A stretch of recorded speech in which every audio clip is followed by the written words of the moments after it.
नमस्कार दोस्तों, स्वागत आपका पुनः एक बार फिर अपने online channel supreme Anushka classes में। मैं रत्नाकर मिश्रा।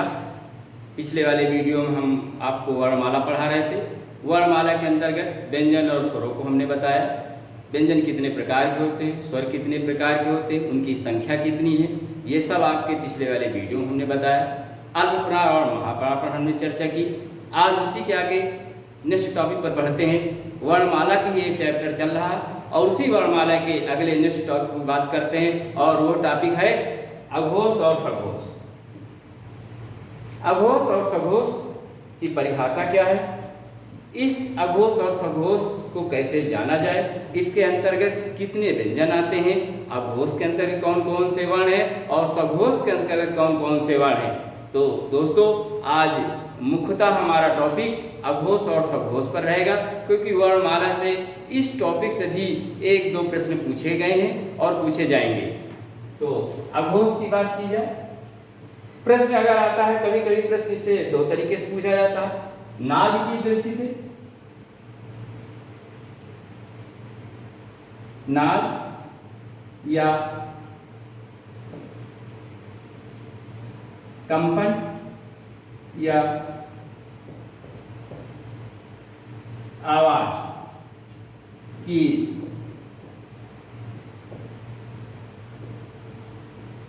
दृष्टि से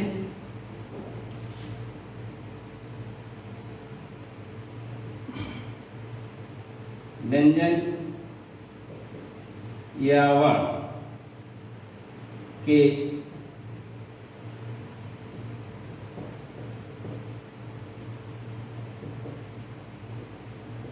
कितने भेद,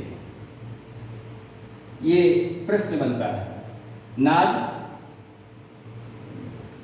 व्याकरण के उच्चारण के आधार पर यह नाद का मतलब ही कंपन होता है और कंपन का मतलब ही होता है आवाज। और इसी के दृष्टि से व्यंजन या वर्णों को कितने भेद या कितने प्रकारों में बांटा गया है, तो इसके मुख्यतः दो भेद हैं, जिन्हें अघोष सघोष या घोष वर्ण कहते हैं। अघोष और सघोष की बात की जाए तो इसकी परिभाषा क्या है। यहाँ पर कंपन का तात्पर्य हुआ और कंपन का तात्पर्य होता है स्वर तंत्रियां। हमारे गले में या कंठ में जब कोई भी व्यंजन या वर्णों का हम उच्चारण करते हैं तो गले में या कंठ में स्वर तंत्रियां मौजूद होती हैं। उन स्वर तंत्रियों में जिन वर्णों या व्यंजनों को उच्चारण किया जाता है या स्वर तंत्रियों में कंपन होता है, वो तो व्यंजन घोष या सघोष होते हैं। लेकिन वे व्यंजन जिन व्यंजनों को उच्चारण करने में स्वर तंत्रियों में कंपन नहीं होता, अर्थात नाद नहीं होता या स्वर तंत्रियों में किसी भी प्रकार की आवाज नहीं होती, वो कौन से व्यंजन हो जाएंगे, वो अघोष व्यंजन की श्रेणी में आते।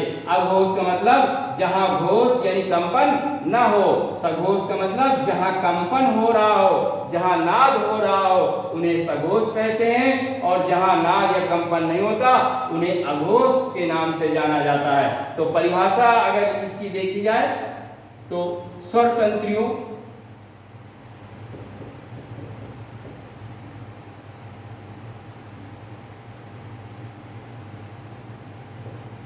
कंपन नहीं होगा, ये अघोष की परिभाषा है। या नाद नहीं होता, उसे अघोष कहते हैं। वही घोष वर्ण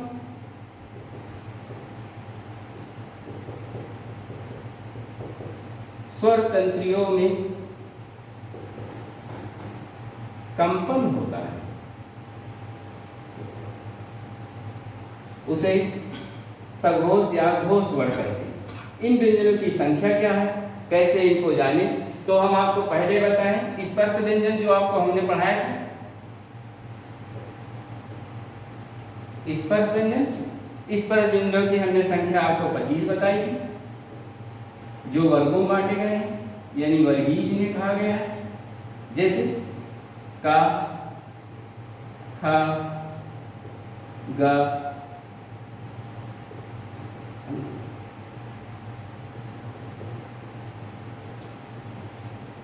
इन्हीं के आधार पर हम अघोष और सघोष को जानेंगे।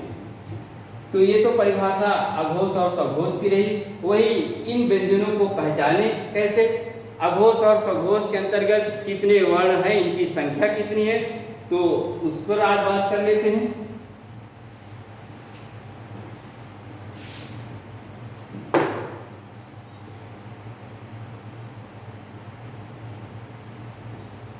प्रत्येक वर्ग का पहला एवं प्रत्येक वर्ग का, यहाँ वर्ग की बात की जा रही है, ये 25 जो व्यंजन है स्पर्श इन्हीं में वर्गों में बात की गई है। प्रत्येक वर्ग, जैसे अल्पप्राण और महाप्राण में हमने बताया था आपको कि वर्गों को कैसे लिया गया, उसी प्रकार अघोष और सघोष में हम बात कर रहे हैं कि प्रत्येक वर्ग का पहला एवं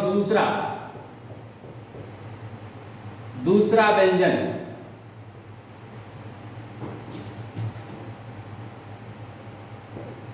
अघोष होता है। जैसे का और खा,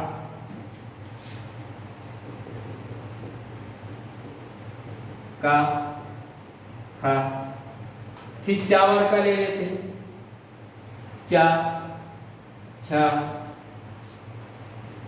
उसके बाद टावर का ले लेते हैं, टा, ठा, फिर टावर का ले लेते हैं, टा,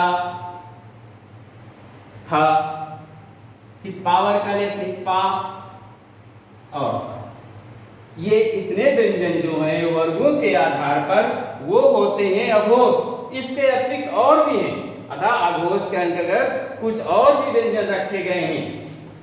कौन कौन से हैं?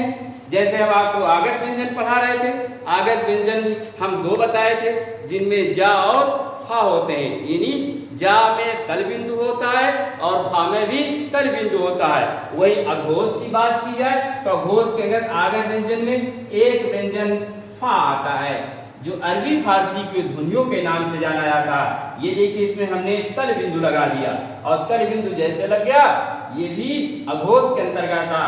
और उस सा में जो 3 सा होते हैं, तालव्य सा, मूर्धन्य सा और दंत सा,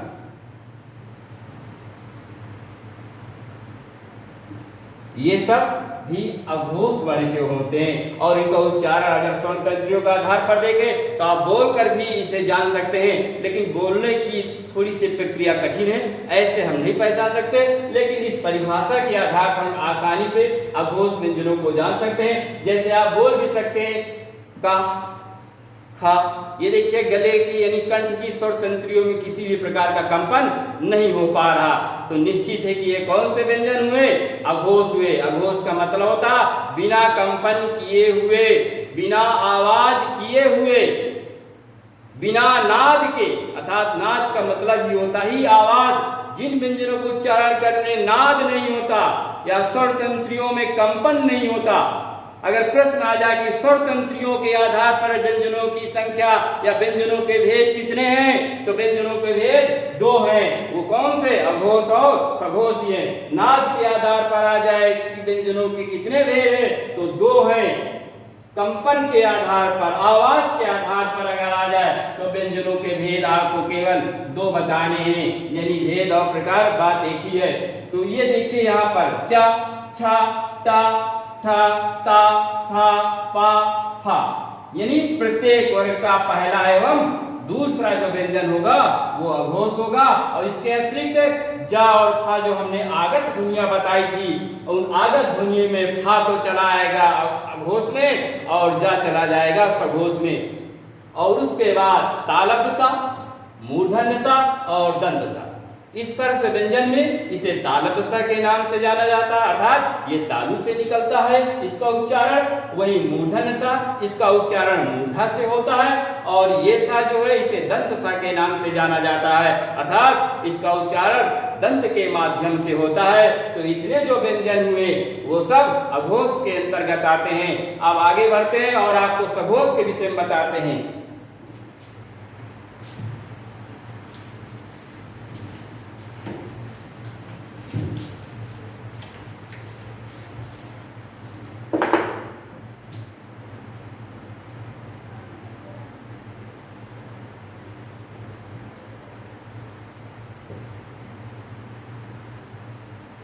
सघोष या घोष, इसे दो नामों से जाना जाता है। अर्थात घोष का मतलब भी होता है सघोष। सघोष का मतलब होगा कंपन सहित या नाद सहित या आवाज सहित।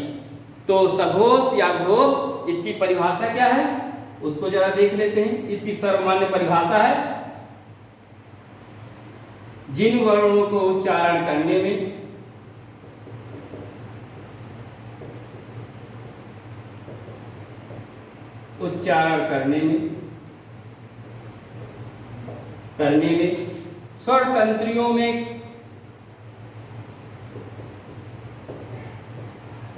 स्वर तंत्रियों में कंपन होता है,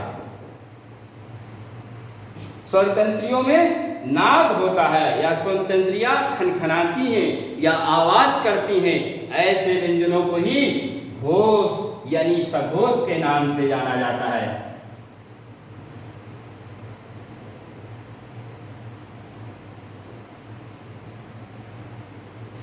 कंपन होता है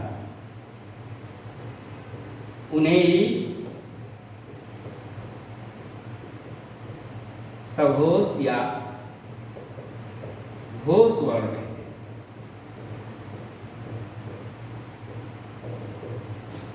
सभी प्रिय विद्यार्थियों को मैं यहाँ बताना चाह रहा हूं कि अगर जो विद्यार्थी हमारा वीडियो देख रहे हैं या देखेंगे, वो हमारे इस वीडियो के माध्यम से नोटबुक में भी हमारे वर्णमाला के चैप्टर को और जितने भी हम चैप्टर आपको हिंदी व्याकरण के पढ़ाएंगे वो आप नोट भी कर सकते हैं। और यहाँ पर हम जो भी आपको पढ़ा रहे हैं वह प्रामाणिकता और प्रमाणिक हिंदी के तात्पर्य यानी मानक हिंदी के आधार पर हमको संपूर्ण व्याकरण आपको बता रहे हैं। इसमें किसी भी प्रकार की कोई त्रुटि नहीं है। अगर किसी भी प्रकार की आपको कोई त्रुटि समझ में आती है तो आप कमेंट बॉक्स में जाकर हमारी त्रुटि को जरूर बताइए।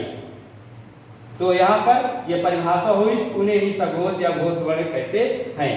उसके बाद वर्गों के आधार पर इन व्यंजनों की संख्या देख लेते हैं। इन व्यंजनों को वर्गों के आधार पर, जैसे हम वर्ग यहाँ पर बनाए हैं और इसकी परिभाषा क्या है वर्गों की, प्रत्येक वर्ग का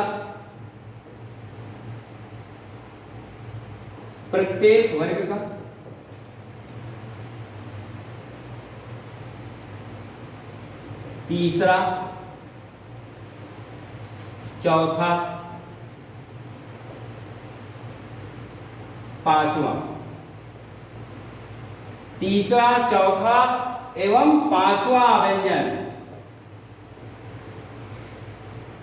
व्यंजन सघोष होता है। सघोष होता है। अब यहां पर तीसरा, चौथा एवं पांचवा की बात की गई। तीसरे में ग, घ और अंगा।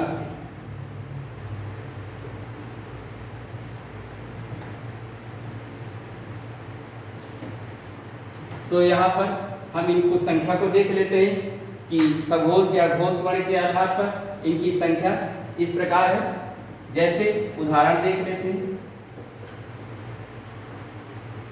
गा, घा, अंग। फिर चा और छा उसको अघोष में जाते हैं, लेकिन उसके बाद जा, झा, इया।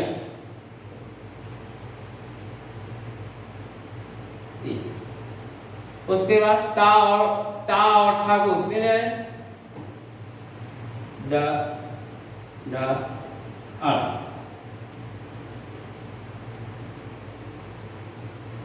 द, ध, न, ब, भ, म। ये तो आपके वर्गीय व्यंजन हो गए, यानी तीसरा, चौथा एवं पांचवा। ये सभी इस वर्ग के अंतर्गत है। का वर्ग, चा वर्ग, टा वर्ग, ता वर्ग, पा वर्ग, यानी ये 25 वर्गीय व्यंजन है और इन 25 को यहाँ पर हमने ले लिया है।